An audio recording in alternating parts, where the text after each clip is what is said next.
Hello, and thanks for joining us today. I'm super excited you can be here. Look, today we're talking about building wealth. We're talking about building wealth the way you should be building wealth, which is through financial literacy and smart money habits. Look, so many of us make the wrong decisions, and that costs us the wealth that we're working so hard to get. And today we're just going to fix that problem. And to be able to do that, we have, the foremost expert in the world on this topic, Sharon Lechter. Now, Sharon's actually a globally recognized keynote speaker. She's also a best-selling author, an elite business strategist who actually is committed to advancing financial literacy as well as entrepreneurial success. So she's a licensed CPA with over 35 years of experience. She is co-author of the internationally best-selling Rich Dad, Poor Dad, and more than a dozen titles in the Rich Dad series. Now, as CEO, she helped grow the Rich Dad company into a worldwide brand. And Sharon has also partnered with Napoleon Hill Foundation to reintroduce timeless success principles through best-selling books, including Think and Grow Rich, 3 Feet from Gold, Outwitting the Devil, and Think and Grow Rich for Women. Now, she is also the founder and CEO of Pay Your Family First, a financial education organization focused on empowering families and business owners, appointed to the first U.S. President's Advisory Council on Financial Literacy. She has also advised national leaders while continuing her impact as a mentor, as a philanthropist, as a mother and a grandmother. Sharon, it's an absolute honor to have you here with us today. Well, thank you, Tom. Delighted to be here. I've just been around a long time. That's why I got all those things done. You've done a lot of cool stuff. Like a lot of cool stuff about how long you've been around. And congratulations on your success. What you've done has touched so many of us out here, myself and so many others. So just thank you for everything that you've done for us. Well, you're very welcome. And it's something that my passion is as strong today as was back in 1992 when I dedicated my career to financial education. So, Rich Dad, Poor Dad. How long ago has that been since that was originally published? we published in April of 1997. So 19 years. So at the time, any idea that it would become what it became today? No, in fact, we wrote Rich Dad Poor Dad as a brochure to sell the board game Cash Flow. We didn't never expected to take on a life of its own. And here, with all the books that I've written, 29 books and 44 million books later, I never, and my vision board was never to be a best-selling author, but that's what happened. And so that's my medium. I like to do it. That's great. So it was originally created to sell you said the board game was Cash Flow? Yeah. Yeah. So board game to teach passive income, real estate, stocks, understanding the difference between active and passive businesses. And I met Robert because he wanted to get it patented. So he came to see my husband, who's a well-known patent attorney and licensing attorney. And it was exactly what I was teaching in the school systems, trying to get them to pick it up on an ongoing basis. So I met him at the first beta test for the Cash Flow game, and I loved it. And I had just sold a company of children's talking books. I don't know if you remember the kids' books that had the sound strips down the side. Yeah. I started that company with the inventor, and we grew that around the world. And so I learned so much about production, international sales, international distribution, licensing that I brought to bear and helped commercialize the game Cash Flow. And during that process, Robert told me he wanted to charge $200 for the board game. And I said, a little pricey. We're talking 1996. And I said, maybe you should write a brochure that explains the principles so people will be willing to invest $200. And so that's when he asked me to be his partner. We were equal partners for 10 years. And that brochure that we wrote together was Rich Dad, Poor Dad. We never expected to write many books, but then we had so much pushback. People wanted more. So, okay, we'll do a trilogy. Rich Dad, Poor Dad, Cash Flow Quadrant, Rich Dad's Guide to Investing. Oh, no. So over the 10 years we worked together, we wrote 15 books together, and I launched the Rich Dad Advisor series for another dozen books. And we did a myriad of games and audio products and commercial products. And in that 10 years, we built the world's largest personal finance brand and hopefully impacted many people's lives. Wow. Wow. That's a heck of a story. So I'm interested to know Cash Flow. How did the board game sell?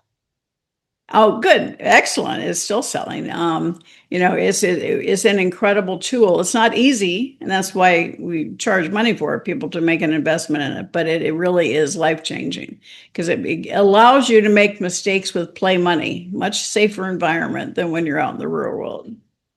Wow. So much more of an impact do you think that you've ended up having than what you even imagined back in the 90s?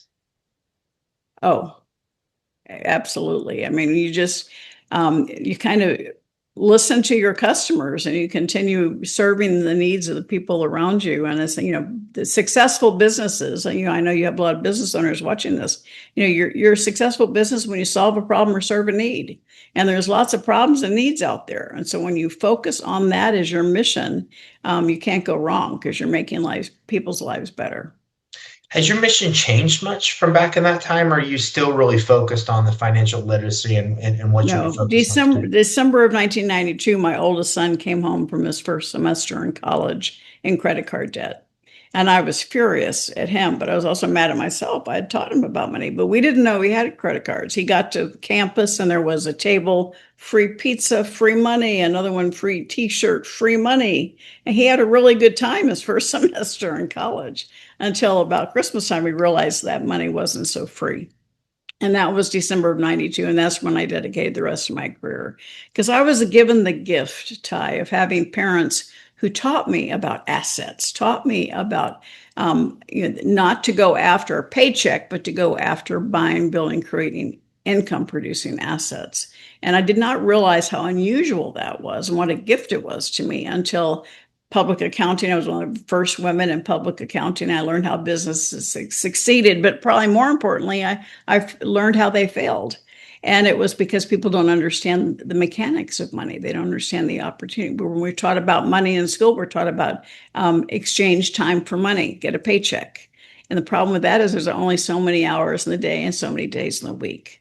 I was taught when I growing up we were between my dad's car lot and my mom's beauty shop, and we had rental properties that had to scrub out between bathrooms, between tenants. So I've been a real estate investor since I was 10, and we owned orange groves. My dad would say, Sharon, the oranges every year are my cash flow, but that property is increasing in value, and it is now, when he subsequently sold it, it is now under SeaWorld in Orlando. So I learned those lessons just at the dinner table as I grew up. And when I got out into the real world, realized how few people understood it.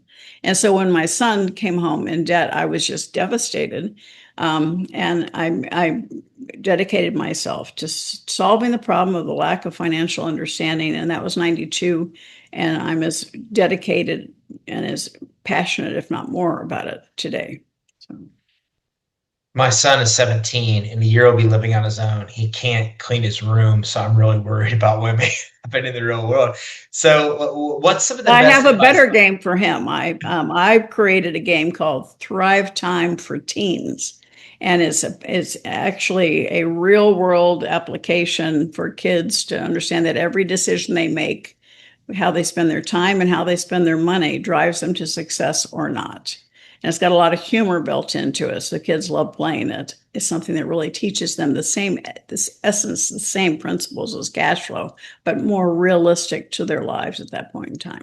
Where can someone access Thrive Time for Teams? Well, thank you for asking. You can just come to SharonLechter.com and put your children's names in the comments, and I'll autograph the board game for them. So. Oh wow, that's pretty cool. So in the comments on in Yeah. your on your main website. When you order, there is a place for comments. So yeah, SharonLechter.com, Thrive Time for Teens.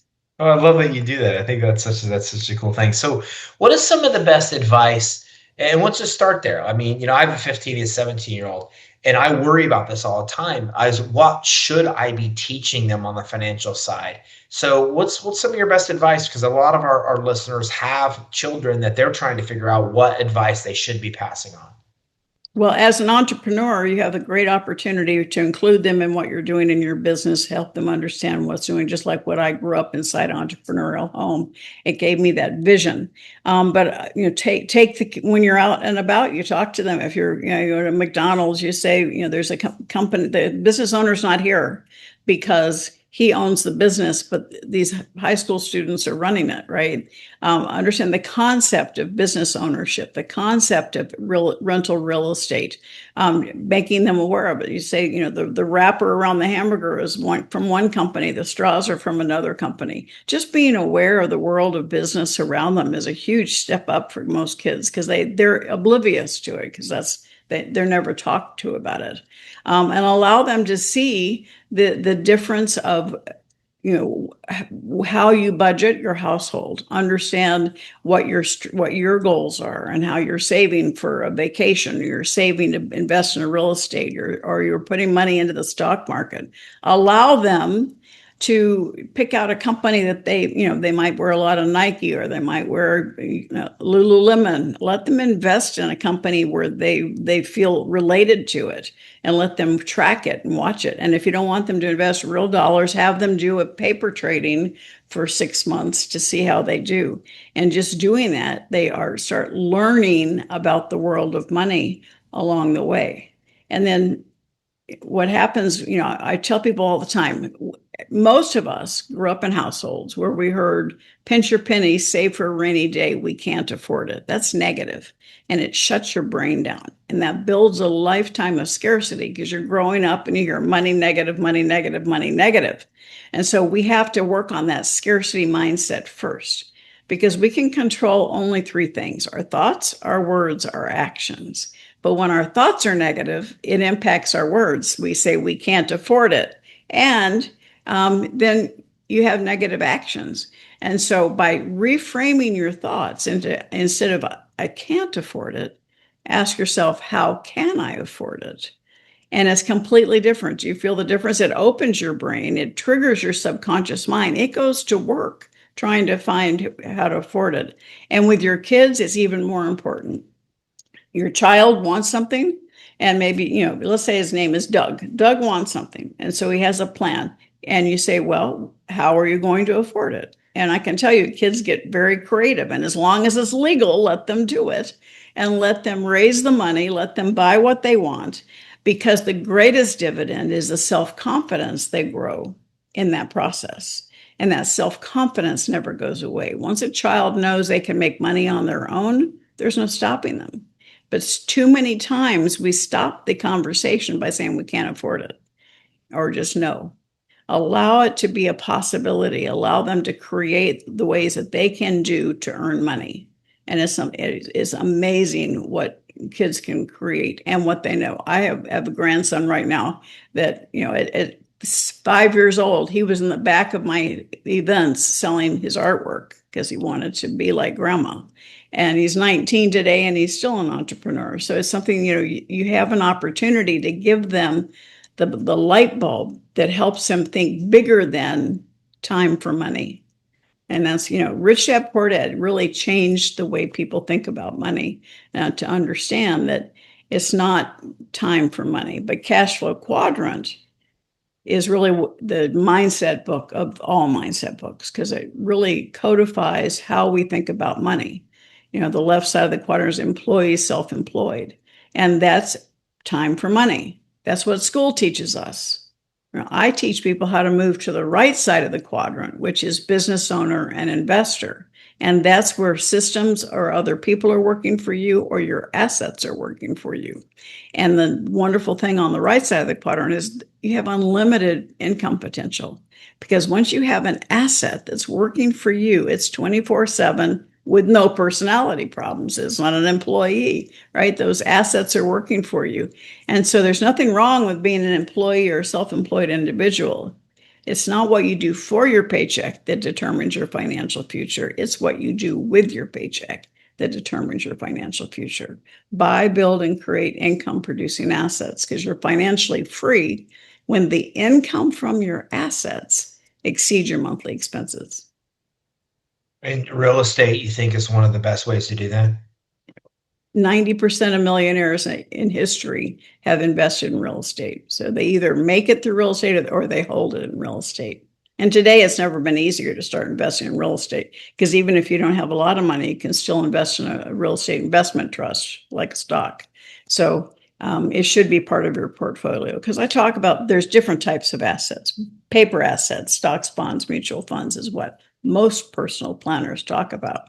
But I add owning a business. That's an asset. You want it to continue to grow. You want it to be scalable and saleable. Then you have commodities, gold, silver, like precious metals.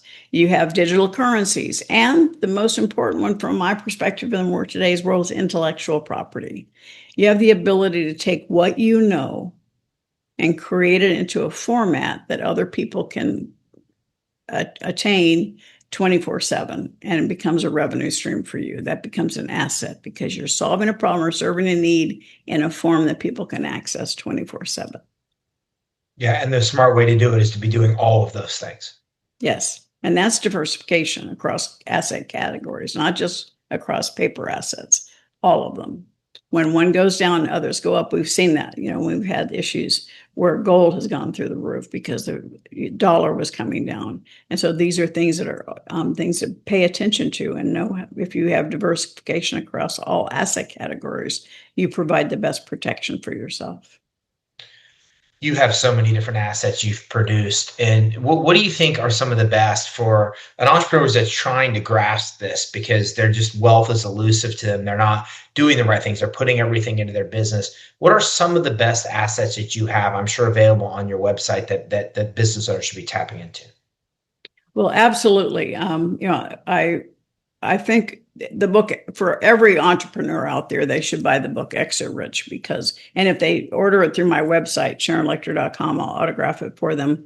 But it really helps you understand the foundational elements that you need to focus on. There's a lot of people out there teaching sales or teaching marketing, but you have to also understand the foundational elements, the legal structure, your contracts, your intellectual property, all of those things are so important. And if you don't do it up front, it's going to cost you more later on.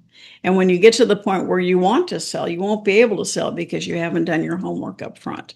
So Exit Rich gives you a plan to follow to make sure that you structure your business properly and added value into it, because just writing down your operating procedures gives you an asset. That's an asset. That's intellectual property. If it's in your brain, it's not. But once you do a operational procedures manual, you've got an asset in your business. Yeah, and I love that. And I think I don't know of an entrepreneur I've talked to who's exited that didn't wish that they had information, after the fact that they had earlier. And they all talk. It's one of the biggest regrets of how much money they left on the table. I've read Exit Rich. It's phenomenal to teach you what you should be doing before, so you don't make those kind of mistakes. Yeah, they leave money on the table or they don't get the sale at all, because a potential buyer comes in and their contracts aren't drafted correctly, which is easy solvable ahead of time, right? Or they come in and they've got obsolete inventory, those kinds of things. It's important to structure your business so that you pay attention to the value within the business, and you pay attention to the things that will decrease your price in due diligence. Do your own due diligence by the process we have in Exit Rich, so that you are dressed to kill. You're dressed to get the highest value for your business. And that was one of the things I thought was shocking from the book, is the amount of businesses, the percentage of businesses that don't sell, of people out there trying to, the ones that fail and never actually do sell. That was pretty astonishing. It is. It's horrifying. 85 to 90% of businesses that want to sell won't, because they haven't done the homework. They haven't structured the business properly. So help us get safe, because I think that the entrepreneurs, that's their exit plan. I mean, I'm sure you find that too. From what we find is that's what most of them plan on doing. That is their retirement, is exiting the business. And then when I read Exit Rich, I'm like, wow, that's crazy. Like, I mean, 90% of 9 of those out of 10 are never going to, and they're not doing the right things now they should be doing to protect themselves. So there's so many things you mentioned that we should be doing. What's a way to get started? If an entrepreneur is not doing the right thing, they're putting their time, their energy, money into their business, and that's where everything is going. What should they be doing? What are some of the first steps they should take to start getting diversified? Well, they definitely need to have, what their mission is for the company, what problem do you solve, what need do you serve? And then you start looking at the intangible assets that you have in your business and start identifying them and protecting them. Because what you want to get to the point is where your business becomes an economic engine that does not require you to be there. And once that economic engine is providing you cash flow, you now have your time back. So that's your first exit. You get your time back. And then you have the opportunity to start investing in other assets. You take the cash flow from your successful business and you start investing in real estate. You start investing in commodity. You start investing in other businesses because that allows you to get multiple streams of income. The average millionaire has 7 streams of income. Most business owners are so reliant on their one business that's their solo focus and their solo source of income. And so you have to focus on creating that business as an economic engine that's going to help you build your portfolio in the future. In order for that to work, we have to be building a successful business. What are some of your strategies for us to be able to do so? Well, it's a great question. First, always focus on the mission and make sure your entire team knows that what your mission is. And I, in my book, 3 Feet from Goal, which was the first book that I did with the Napoleon Hill Foundation, I talk about your personal success equation. And that success equation, you can go to personalsuccessequation.com and get a free workbook that I've created for you, is passion plus talent. Passion, do what you love what you do, talent, your experience, your skill. And so for me, my passion actually came from anger because we weren't teaching kids about money in school. And then my talent was years as a CPA, years in publishing. The problem is most of us stop there. We think we have to do everything on our own. And we quickly become a bottleneck in our opportunity to grow. But you take your passion, your talent, and then you have times a power of association. All right. Who's on your team?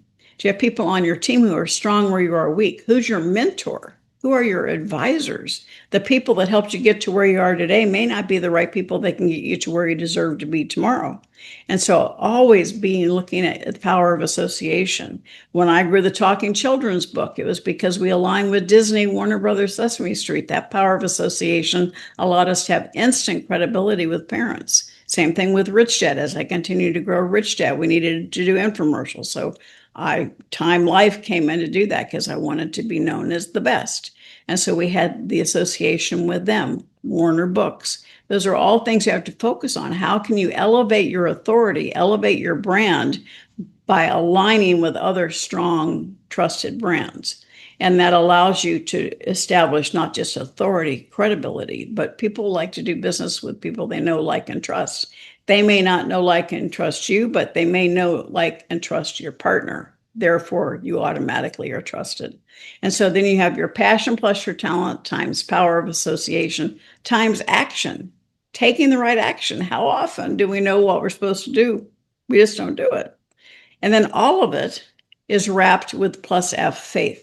Faith in yourself, faith in what you're doing, faith that it's needed and necessary, and faith that you will succeed. But most of us, in every aspect of your business, can be found in one of those elements. There's something missing. And so most of the time, that faith is actually fear. And that keeps us from reaching the success we deserve because it holds us back. We don't take the step we do. We have imposter syndrome. We don't reach out to the people we know we should that can help that right power of association. And so it's a matter of focusing on that fear and controlling who you're hanging out with. What are you allowing in your brain? Is it negative? Is it adding that fear? Or are you putting yourself in groups that are challenging you, that are there to push you forward, not pull you back? And then how are you spending your time? Are you investing your time or are you letting it go away? And you always want to be investing in the future of your business every single day. But your number one thought in growing your business is to have it become a business that operates with or without you. The vast majority of businesses in the United States, the small to medium enterprises, the owner is still the bottleneck. They haven't allowed someone to step into their shoes. It's very important to duplicate yourself and do that in a process that allows you to grow. And that's something that many business owners still need to learn. And in Exit Rich, we talk about your profits, right? Your product, your service. We talk about your processes. Again, that's the intellectual property. Your systems are very important. That's the lifeblood of your business. You cannot scale if you don't have appropriate systems. If you're relying on people, not systems, you're not going to be able to scale properly. And then you have your proprietary information. That is your intellectual property, the things that gives you the competitive advantage. All of those things are very, very important. And then you have your people, right? Your patrons, the people that work for you. You want to make sure you protect them, but you also want to make sure that you have the right contracts, the right employment contracts. And if you have independent contractors, both that people and proprietary information, 99.9% of businesses in the country do not own what they think they do. If you had a photographer do your headshots, if you had somebody do your website, if you have somebody help you do your marketing, if you do not have a work for hire agreement with them, you don't own it. They do, unless they are an employee. And that's a huge issue because all of a sudden this value in your company disappears. And then your database or your patrons. So many companies today are bragging about having so many followers in Instagram or LinkedIn or TikTok. And that's great, but you don't own those names. Anybody that's experienced Facebook jail understands that. And so you have to nurture them home. Yes, be out there in social media. Love it, do it, but then encourage them to come into your database because many companies sell just for their database. And so continue to nurture those, right? Serve them, don't sell them, right? When you sell, you is a transaction. When you serve somebody, you create a relationship with your customer and you get a lifetime of sales. But all of those elements work together. And so when your profits aren't where they should be, it's usually one of those other P's that's not in alignment. And so that's what we do in the book Exit Rich. We walk you through each element, asking you about where you are. Do you have this? Should you change this? Document this, because it gives you the recipe to build a strong, successful company. Because in order to have a saleable company, your successful company needs to be sustainable and scalable. And that's what we help you do through the book Exit Rich. So. I mean, invaluable advice, and the way you broke it down, it's just brilliant, and it helps so many of us because I think so many entrepreneurs get stuck and they're never able to get to true wealth because, like you said, they're not building a business itself that's profitable, and then doing that, and it's really just the first step. A lot of them think that's the last step. That's the first step because then you're taking those profits and distributing it properly to really achieve true wealth. I mean, just invaluable advice. Where should everybody go to be able to access these kind of resources and the assets that you have? We talked about Exit Rich, of course. We've talked about a few of the books that you have and the resources. Where should they go, and how should how should they know what to choose next, asset wise, that you offer that works for them at whatever stage they are now? Well, Ty, that's a great question because there's so much noise out there. There's so many people wanting to sell you something. And from a standpoint of my resources, in addition to Exit Rich, we have an in-depth course my husband and I did called Essential Components of a Successful Business that goes much deeper into every category, teaches you about the intellectual property, talks you how to identify it, protect it, and leverage it. And so that's available it's an online course available through my website. And then from a standpoint of diversification, I had so many people ask me about this. And given what the economy has done the last few years, I just launched a course called Investing in Uncertain Times, where I start talking about each area of investment, and I bring in an expert in that area of investment. We talk about what should a beginner do? What should an advanced person do? How do you get into it? How do you get out of it? How do you leverage and be able to diversify across all asset categories? So that course is also available on my website, Investing in Uncertain Times. And you really want to learn from somebody who has curated the information, somebody who's been there and done that and created the success. And so it's very important to understand who you're paying attention to and who you're listening to make sure they've earned the right. Sharon, thank you so much for coming on with us today. All right, so listen, if you're watching this, is what I want you to do. Go to SharonLechter.com, and it's just her last name is just like it sounds. It's Lechter. If you go to SharonLechter.com, then at the top right, you're going to find the little menu bar. Well, there's a couple things you could do. First of all, right at the top, about in the middle, you're going to see Discover Your Personal Success Equation. You should do that, right? Go ahead and click to success to actually discover your personal success equation. Sharon, do you want to talk about what that will do for them? Absolutely. Well, it helps you identify areas that you might need to work on first.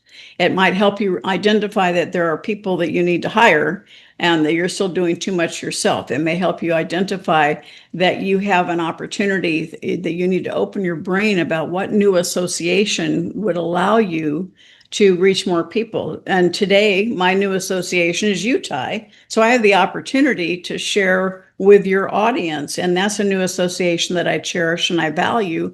And I would do everything in my power to be trustworthy and support the people that want help in their lives from a financial perspective. And so always ask yourself, who am I listening to? What am I doing? And that personal success equation is going to help you really look inside and say, what is it that I need to change to help me get to the next level in that success? And then the opportunity is to be able to take a small step, because what happens is, we don't know what we don't know.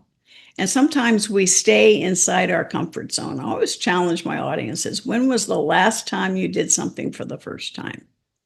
Because that makes you step outside your comfort zone. And it's what keeps you young, right? I'm 72 and I still challenge myself. What can I do for the first time that I've never done before? Because that you step out of the comfort zone, and that's how you meet new associations. That's how you meet new opportunities. New opportunities are not in your comfort zone.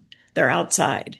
And so challenge yourself to keep looking for new ways to educate yourself, new groups where you can learn more or participate more, to be able to experience and make those new connections that help you move your business forward.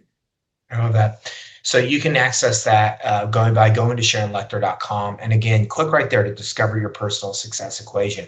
While you're there, click the top menu right button and just go ahead and follow her on social. It takes less than a minute to do. It's right there. It's easy. You can also learn more about having Sharon come and talk, or you can be able to actually learn more about the events that she actually has as well, or other ways to work with Sharon. But most important, make sure you click on resources, because resources, we have a lot of the books that she's talked about today. We also have a lot of the courses that she's talked about today are all available in one place. So all you do is just click the menu button at the top right of the page, subscribe on social, less than a minute. Next step is then go to click to resources, or find the other ways you can work with Sharon. But that resources page will give you access to the courses, give you access to the books, to be able to have an impact on your life. Look, I can tell you that I've read a lot of Sharon's books, and I can't tell you the impact they've had. And I think about that. I was thinking about that as she was talking, like, I have whatever, 1 million people downloaded like one of her ebooks. I think about how many people I've had an opportunity to touch. And then I think about Sharon. I'm one person that's learned so much from her and her teachings, and then how many people I've touched. And I think about how many people she's touched, and I mean, it's just, if you think about it, it's like immeasurable how many people